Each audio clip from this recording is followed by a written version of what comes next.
Yo, yo, how's it going, everybody? MMA Cannibal. Today I'm bringing you guys all the fight matchups to make after UFC 293. That was a gnarly card we had. I didn't get to watch it in person and I didn't get to watch it live, sadly.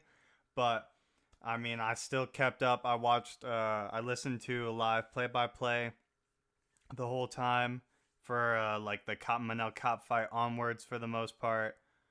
And I mean, I was still on the edge of my seat just listening to audio of it. That's how crazy it was. I couldn't believe what I was listening, and to be able to have highlight clips popping up on Instagram and Twitter the whole time I'm listening to what's going on, and like just proving like that Strickland dropped Izzy at the end of round 1, and Cop and Dos Santos having a war, and Volkov subbing to Ivasa in the second round. I mean, a sub? Are you kidding me? Like, all right, whatever. So crazy card. I'm gonna go through the winners and some of the losers of the main card and match them up with who I think they should be fighting next. Without further ado, we're gonna start off with Justin Tafa out here. All of these, every single one of these, like Pacific Islander, like Samoan, Aussie, New Zealand guys that have those tattoos right there at the hip and the thighs and whatnot.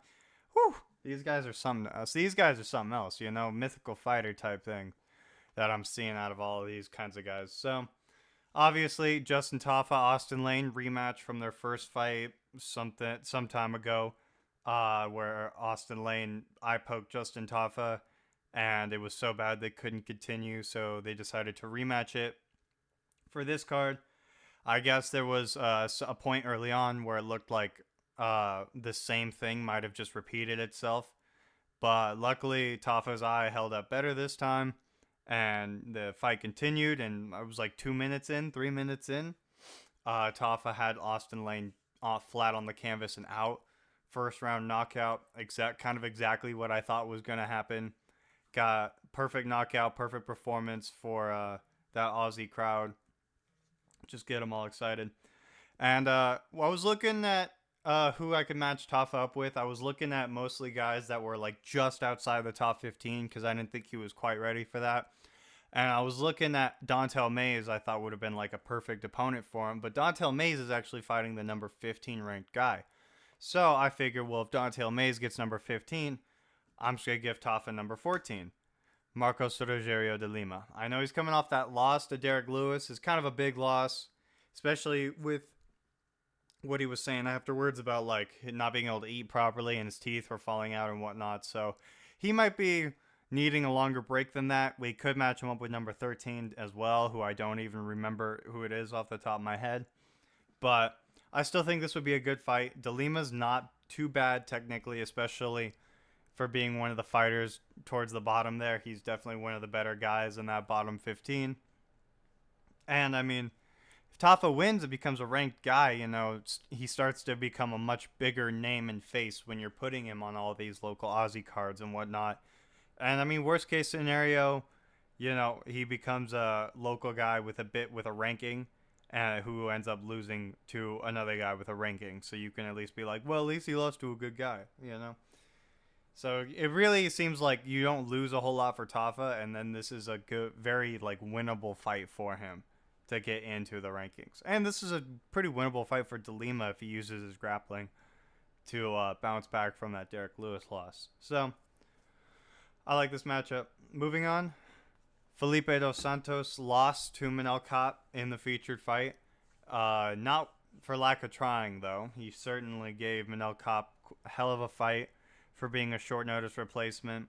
I'm not too surprised that he held up a lot better than most people expected, just because it's not like he was like completely out of camp and not expecting a fight at all, and they're like, oh, he made weight like on short notice. That's crazy. It's like he was already preparing for a Dana White's Contender Series fight. The fact that he made weight is a little crazy, but he was still like in camp training or like getting ready for a fight. Not somebody like Manel Cop, of course, but he was still in that mindset. So I'm not too surprised, especially at flyweight. Most of the guys are just naturally pretty good at that weight class.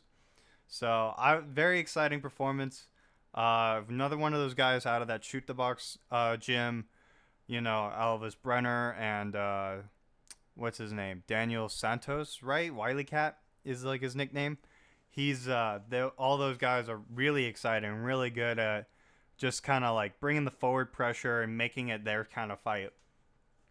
And you know, now we got another one. He's down here at flyweight. I would really be curious to see how that shoot the box style works out in this division. I think it could be very promising, you know, especially after this kind of showcase we saw. So, Dos Santos, I think I'm going to give him some kind of like middle of the road ish kind of flyweight. Obviously, an unranked guy because he did lose this fight.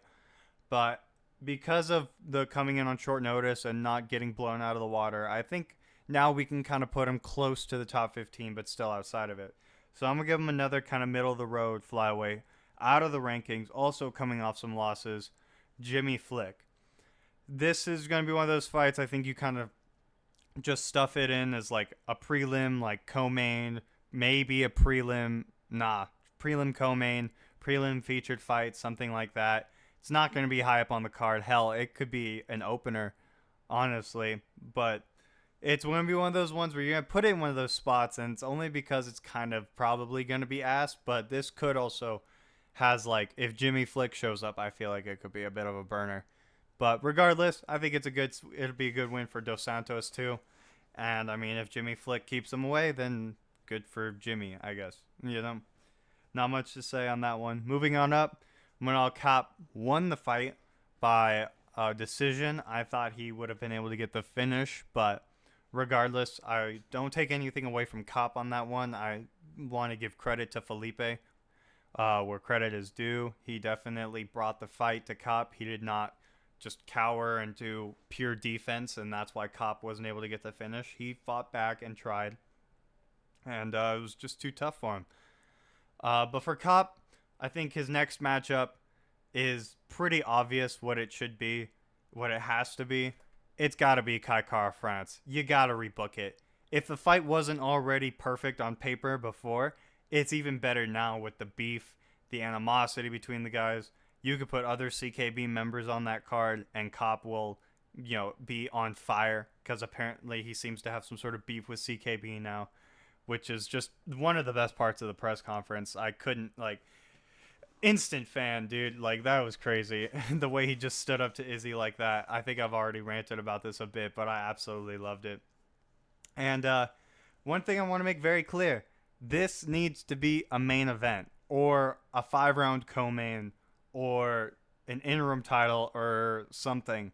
Whatever we can do to make sure this fight is 5 rounds, that's what we need to do, because these two guys deserve it.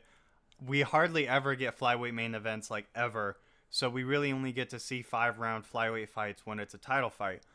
And let's be honest, a lot of those either end in like the first or second round, or it goes to a decision, but it's a fight of the year. Like, oh, I don't know, like all the Moreno Figueiredo fights, Moreno Pantoja, you know, like Figueiredo's entire title reign, 1 round, 2 round, you know, finishes. So let's give these guys a main event. You know, they got the beef. We can give them like a little bit of a press conference. I honestly think Kape is going to be like shit talking Kara France online a bit, and Kara France is going to have to respond because of that. I don't think Kara France would say anything unless the opponent started saying stuff, but I think Kape is going to be the guy to start saying stuff. So I'm just like, I was excited for this matchup quite a bit before. The fact that Kai pulled out was actually the reason I didn't buy the pay-per-view. So I mean, I want to see this, you know. It's perfect now. If it wasn't good before, it's fantastic now. Moving on, we had the co-main event loser, Tai Tuivasa. That's a rough one for Tai Tuivasa, man. You know, I heard, I think he got injured in the first round, as some things that I heard of. I haven't seen a whole lot of stuff about it, and I haven't gone out of my way to Google it, but I definitely did hear some rumblings that Tai might have gotten injured in that first round or early on in that fight at some point, and man, that's just rough, you know. That sucks. But I can't say I'm all that surprised. As soon as Tuivasa beat Derek Lewis and jumped to number 3 in the rankings, Dude, Derek Lewis shouldn't have been number 3 in the rankings, let alone Tai Tuivasa. Tuivasa shouldn't have won that fight. That was like Lewis going through a rough patch, I feel like. Not to say Tuivasa can't win normally. Lewis is also a lot older now. And Tuivasa probably maybe would have, you know? I don't know. Now I'm kind of talking myself out of that in the middle of my sentence. But Tuivasa just should have never been ranked number 3. And then he started as soon as he got to rank number 3, he started fighting guys like Cyril Gahn and Sergey Pavlovich. And as soon as that happened, I just knew all he was going to do was keep fighting these really tough guys until he dropped back down to like number 8 or something and could get another one of the fat, slower heavyweights, you know? And that's more or less exactly what's happened. I mean, he fought Volkov, who a very underrated heavyweight. I mean, who's he really lost to in the division, you know? He got last minute knocked out by Lewis. He lost to Aspinall, you know, who everybody has except for like when he broke his leg. He lost to Gahn, who everyone except for like the stellar crap, except for like 2 actual champions have, you know what I mean? It's like Volkov has really only lost to like the cream of the crop, and he happens to only ever fight those guys at like the most pivotal moments for him, you know?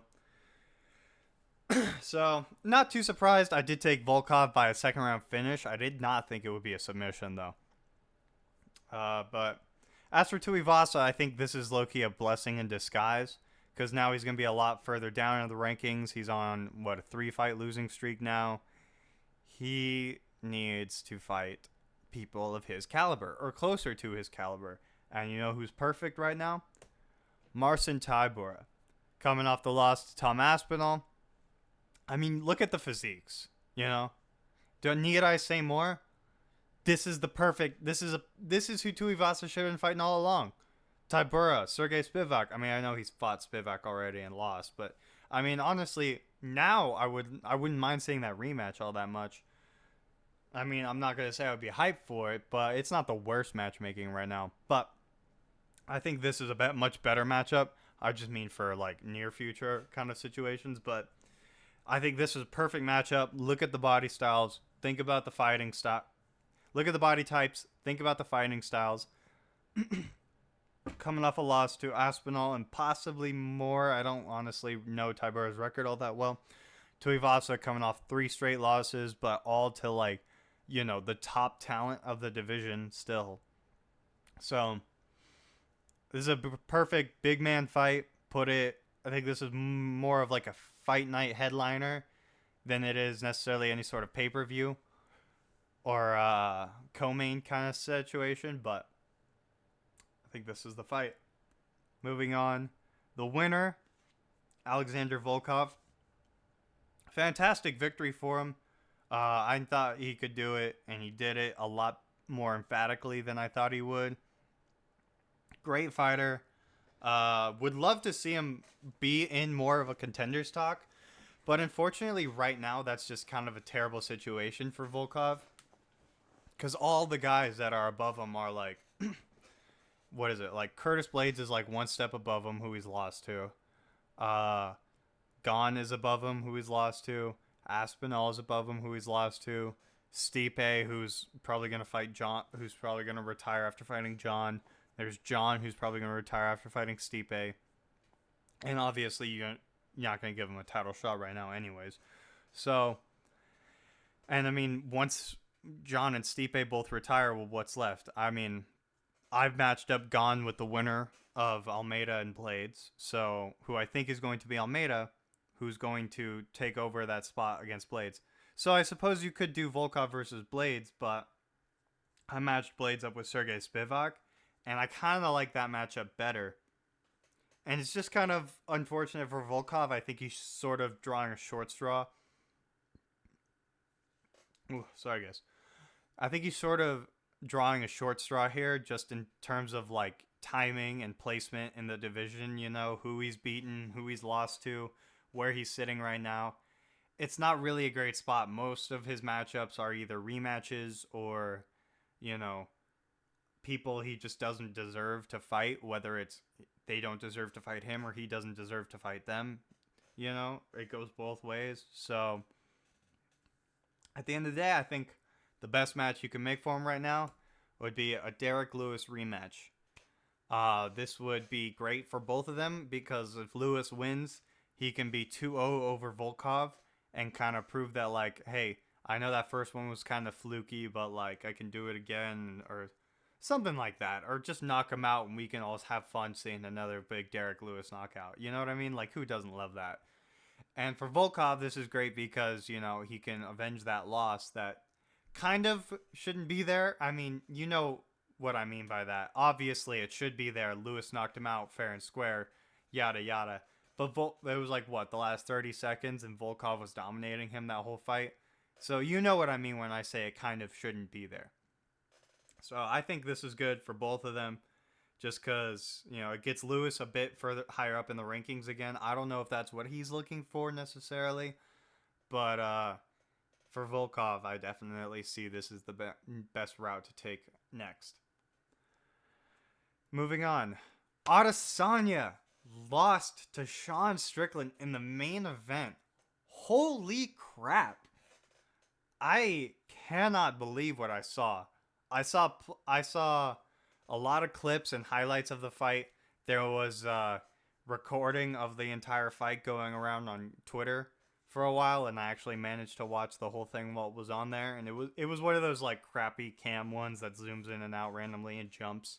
So I didn't quite get the whole fight, but I got definitely enough of it to know that Strickland was just walking forward the whole time, ones and twos, teep kick every now and then, just with perfect defense. Just perfect defense. Adesanya couldn't hit anything.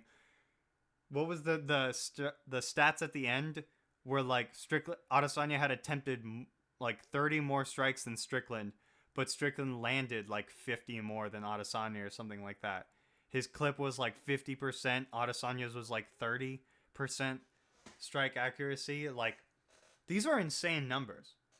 And when you look at both of them on paper before the fight, you actually would have been. It actually would have made total sense to see this outcome, to see Strickland's strike defense numbers, his accuracy numbers, all of that stuff. Especially when you compare them side by side to Adesanya's. But when numbers on paper are one thing and people in a cage is a totally other. And I guess Strickland proved that in the most Strickland way he could have. I mean, I'm still in disbelief at this, you guys, if you can't tell. But Izzy, no immediate rematch. He was a dominant champion when he lost to Alex Pereira. That's why he got the immediate rematch there. I was fine with that because he was dominant in his first title reign. Pereira ended the first title reign. He got the immediate rematch, won it back. This was going to be the start of his second title reign, but Strickland stopped it before it could even get started. So Adesanya needs to fight a contender now. If nothing else, he needs to take a break. And I know Strickland's probably going to want to fight again. So Strickland's going to need a contender that isn't Izzy. But regardless, I think, regardless of what Dana White is saying too, I mean, Dana, holy crap.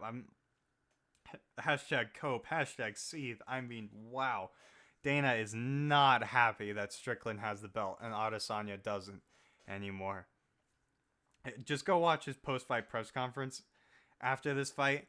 I mean, immediately all he does is start making excuses for Izzy. And, like, the reporter that's asking him questions is just giving him, like, pre-made excuses for Izzy. And, like, justifying a rematch already. There's absolutely no rematch here. Absolutely no justification for it. Izzy needs to fight a contender.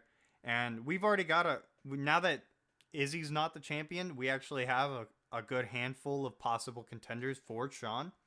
So Izzy can sit around and wait a little bit and wait for a fight to happen that will, if he wins, immediately gets him back in the title contention. Probably makes him number one contender. And at the end of the day, it's just an absolutely fantastic matchup. The winner of Costa versus Chimaev. I know Izzy versus Costa 2 isn't quite that enticing, but it has been a few years since that fight, like 3 now. And given what Adesanya's been through in those 3 years and what Costa's been through in those 3 years, I think it's fair to say that that fight might play out a bit differently, and I would definitely be curious to see that. But the well, what would be the golden egg here, the golden goose egg here, would be Izzy versus Chimaev. That's a fight everybody's wanted for I don't know how long. And I know it loses a lot of weight when it's not for the belt like this, but we all know contender Izzy is a lot more exciting anyways. And obviously they could make this fight 5 rounds co-main event if they wanted to, or whatever they wanted to do with it with. At this point, they might want to start promoting Chimaev over Izzy, in which case they'd probably make it a 3-rounder, because I would definitely think that supports Chimaev over Izzy. But, I mean, this is a fantastic matchup, regardless. And it's going to be difficult for Izzy, either way. And I think that's what he needs, you know? He needs something really difficult if he's going to get back into that title. Because a lot of his title wins, it feels like he's kind of coasting for half of the fight. So, let's get him back in there as a contender. Not anytime soon. You know, this fight's going to take its place. These guys might want to fight like another 6 months after. I don't know if Izzy should come back quite that quick, but, you know, if Costa wins, obviously he'll probably be happy to just sit on the sidelines for as long as he chooses, you know. But, yeah, I mean, Izzy needs to take a break, and this is a fantastic matchup either way it goes, if you ask me. And in the main event, America's brand new champion, the based Chad, absolutely unhinged, psychotic, hilarious, lovable motherfucker, Sean Strickland. I can't believe it. I can't believe it. Nothing else to say. Fantastic performance from him. Let's get you back in there, buddy. Let's get you your pay-per-view points. Let's get a defense on the board. And we all know who the number 1 contender at middleweight is. It was the guy that was supposed to fight Izzy this weekend, but was injured. Du Plessis. We all know Du Plessis wants the title more than he cares about Izzy. You know? So he's not going to mind. I've already seen tweets from him saying that he'll fight Strickland for the title, and then Izzy can get his rematch, you know, trying to fight for Africa or whatever, trying to get the belt back. This fight arguably almost does bigger that way than if it was Izzy defending against Du Plessis. So, you know, if Du Plessis beats Strickland, Izzy beats Chimaev, that ends up being the title fight. I think we can all live with that a lot better than if it's just Strickland Du Plessis, then Strickland Adesanya rematch, even though Adesanya hasn't fought anyone, or Strickland Adesanya immediately. You know, I think that'd be a lot more palatable for all of us that way. And I mean, Strickland versus Du Plessis. I mean, now that we've seen just how good Strickland actually kind of is, like, all of these matchups at middleweight become a lot more entertaining. Now I can legitimately think about Strickland Du Plessis, Strickland Costa, Strickland Whitaker, and not just kind of laugh at the idea. Now I'm thinking about it like, wow, Strickland might actually have it against these guys, you know? So, those are my matchups, you guys. I'm so excited for the future of the UFC with Sean Strickland as champion. This ought to be fun in the next few months. We got O'Malley, we got Strickland. Colt Covington's winning the title. You can bet your bottom dollar on it. And yeah, just I'm gonna be happy for the next couple weeks with this and looking at all these photos of Strickland with the belt. I can't wait for tomorrow when the rankings get updated and we get the official updated images of Strickland with the belt. So that being said, you guys, these are my matchups. Let me know what you guys think. If I got any of these wrong, if you would prefer a different matchup. And how long do you think Strickland's going to remain a champion? How many title defenses he gets, do you guys think? That'll be it's just such an interesting thing to think about now. Middleweight's division is botched completely. Okay. All right. That's all from me, you guys. I'll have another video later up this week. And stay cracking. Peace out.